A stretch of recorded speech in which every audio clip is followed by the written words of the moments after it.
2026年春節，華語電影市場殺出一個意料之外嘅黑馬，冇頂級特技，冇 IP 光環，甚至喺內地上映初期，只係喺廣東、廣西做區域限定放映。但就係呢部由黃子華同鄭秀文領銜主演嘅《夜王》，硬係從一堆商業大片裏面殺出一條血路。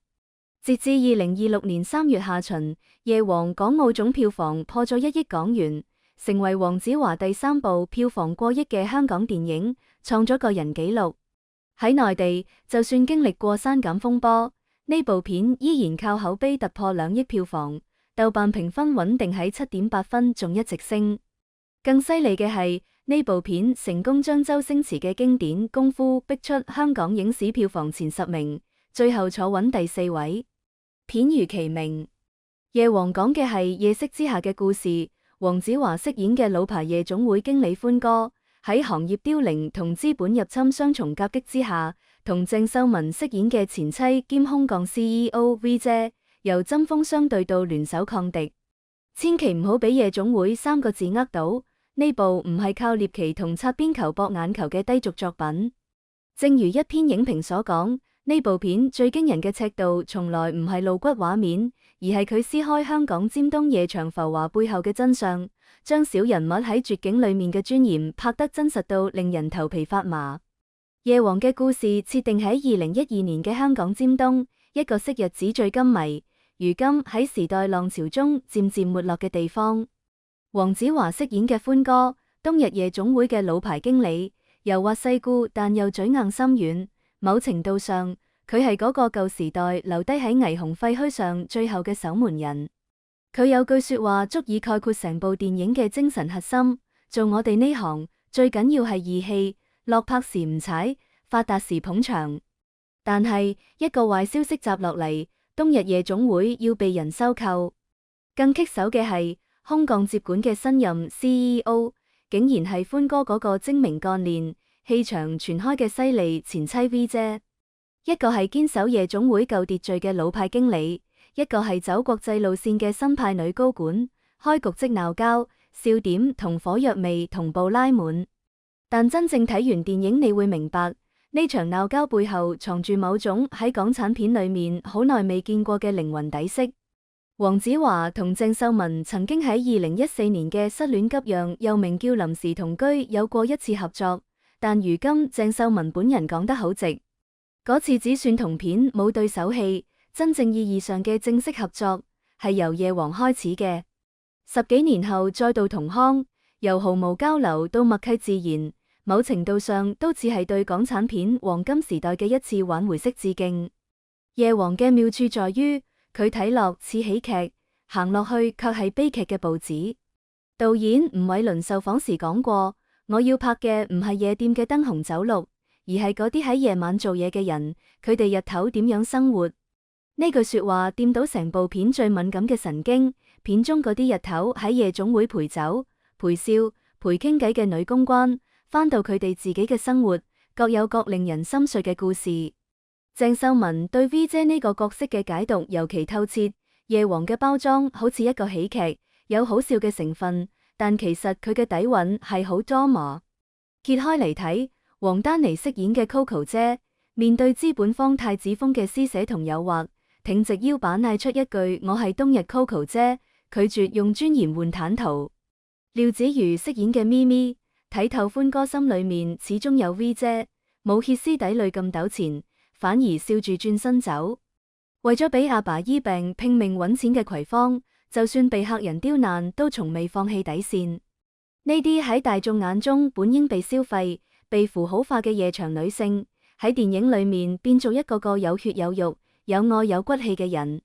關於小人物尊嚴呢個主題，夜王俾出一組高度濃縮嘅對白。喺一場天台戲入面，黃子華同鄭秀文並排企。黃子華慢慢咁講：你知唔知夜店點解叫夜店？因為日頭冇人睇得起我哋，夜晚我哋先係主角。鄭秀文嘅回答直接點破全片雲月。咁你有冇諗過，日頭都可以活得像夜晚咁？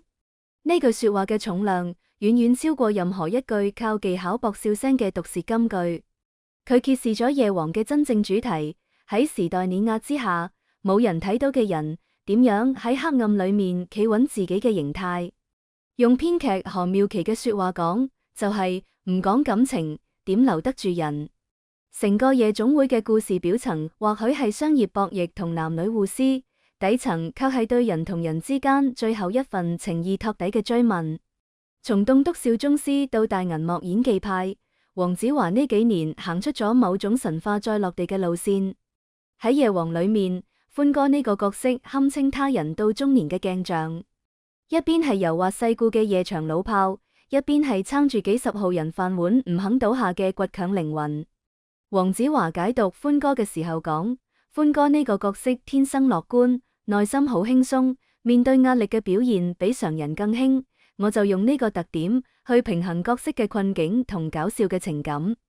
呢種輕同重之間恰到好處嘅調和感，喺金句頻出嘅夜場情景中尤其值得玩味。導演吳煒倫好動容咁回憶，喺拍《毒舌大狀》時，佢喺現場總係一本正經，唔點講嘢，因為要 keep 住法庭戲嘅情緒。但拍夜王完全唔同，從法庭到夜總會，黃子華完成咗由大狀到夜王嘅角色跳躍。有評論寫道，多數時間佢招牌式嘅冷面滑稽，帶俾人嘅唔係喜劇感，而係一種愁緒揮不去、苦悶散不去嘅衰敗感。呢樣同電影裏面展示嘅夜總會正在走向衰落，亦係一種暗合。而鄭秀文喺夜王裏面嘅亮相，係對過去嗰個完美港女形象嘅有力告別。佢飾演嘅 V 姐唔完美，佢會講粗口，為錢發愁，喺女面前講大話，話自己喺寫字樓返工。有一場戲，女嚟夜店揾佢，佢一個人匿喺廁所唔敢出嚟。嗰個鏡頭裏面，鄭秀文冇放聲喊，只係對住塊鏡靜靜雞整理一下頭髮，然後深吸一口氣，開門出去。呢種忍住嘅崩潰，先係成年人嘅真實。有趣嘅係，鄭秀文坦言自己從來唔希望 V 姐係嗰種叉住腰企喺度嘅黑板霸氣女總裁。佢主動向導演提議增加同其他女演員嘅對手戲，因為佢認為夜場從來唔係男性嘅專屬江湖，裏面嘅女性從業者都有自己嘅判斷力同生存智慧。呢份清醒令 V 姐唔再係依附歡哥嘅配角，而係同歡哥企喺同一高度，一齊撐住危局嘅戰友。夜王嘅多個話題都集中喺嗰場令人過目難忘嘅酒店鬧交戲。嗰場戲裏面，一時係互爆粗口嘅前任對鬧，一時又變翻一對令人唏噓嘅舊情人。激情同羞恥，愛同恨，就咁喺同一間酒店客房入面完成咗多次反轉。鄭秀文透露，兩人拍攝呢場激烈鬧交戲嘅時候，幾乎做到零 NG，因為鬧太多次會失去真實感情。而黃子華就以獨特幽默感自嘲，當時佢冇着衫，只想快快鬧完就走，太尷尬。但鄭秀文對黃子華嘅付出給予極高認可，直呼佢除衫嘅瞬間 body 令人流口水。導演吳煒倫解讀呢場戲時寫道，成年人嘅感情好複雜，我好中意呢種複雜感覺，一路想寫一段流走於深愛、憎恨、關懷、鄙視、幫助、傷害、義氣同出賣之間嘅關係。佢將呢場戲由倒台開局，始於互相試探，走向聯手贏錢，上升到緊張同爭吵，最後彼此回歸孤獨。黃子華同鄭秀文就係短短幾分鐘入面完成咗對成年人之愛嘅完整演繹。呢場戲似一顆濃縮嘅情感膠囊，佢嘅技術密度同情緒烈度，為港產片嘅對手戲領域立咗一個新標杆。夜王嘅主線故事睇落好簡潔，一對歡喜冤家打工仔，由互鬥走向合作，最後聯手打低邪惡資本家。但係喺霓虹燈熄滅之後，呢層爽片外衣底下藏住一個更沉痛嘅故事，一個行業嘅沒落，一個時代嘅終結。影片濃重嘅懷舊感，最感人嘅唔係故事情節本身，而係對呢班夜場工作者尊嚴嘅細緻描摹。生意難做，夜總會就快執笠，資本大鱷好似禿鷹咁睇住，但係冇人退場，亦冇人跪低揾錢。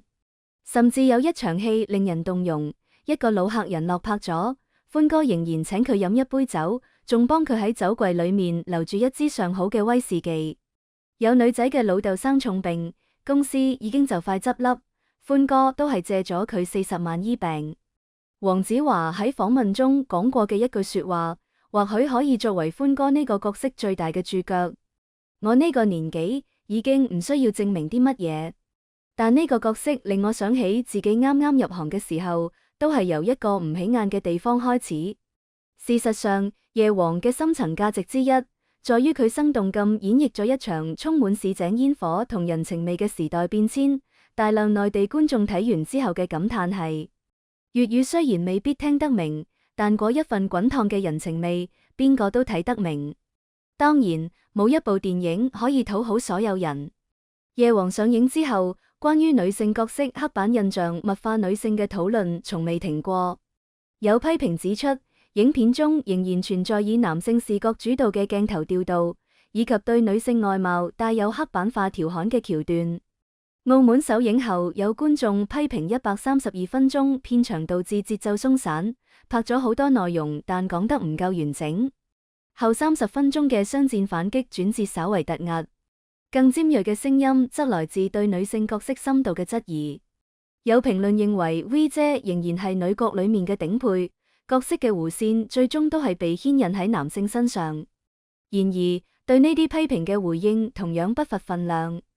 支持者指出，影片中嘅女性角色其實已經跳出咗美貌同身材嘅表層標籤，展現智慧同格局。V 姐擺脫咗叉腰企住嘅女強人嘅刻板套路，清醒同果決中暗藏柔軟。Coco 堅決唔以尊嚴換捷徑，咪咪睇透一切但瀟灑離場。呢啲絕對唔係花瓶式工具人嘅寫法。呢場爭議未必能夠短時間內得出定論，但佢本身釋放咗一個正面信號。喺日益被解構又被重塑嘅性別話語中，夜王至少令觀眾重新認真審視夜場女性呢個以前好少被人認真描寫嘅社會群體。當夜王片尾曲響起，熒幕變白嘅時候，成個影廳冇人第一時間起身。大約沉默咗幾秒，第一排有個中年大叔帶頭拍手，接住第二排、第三排，最後成個影廳嘅人都企起身。唔係咩流量明星嘅粉絲包場，亦同任何宏大敘事無關。觀眾共鳴嘅係歡哥同 V 姐賭台上嘅嬉笑怒罵背後嘅倔強，係一班喺俾大眾睇唔起嘅行業裏面揾食嘅人，就算跌低100次，都第101次決定企直身賺錢。最後，電影裏面夜總會保住嘅，只係一棟遲早會被拆嘅大樓，呢個先係全片最殘忍亦最真實嘅地方。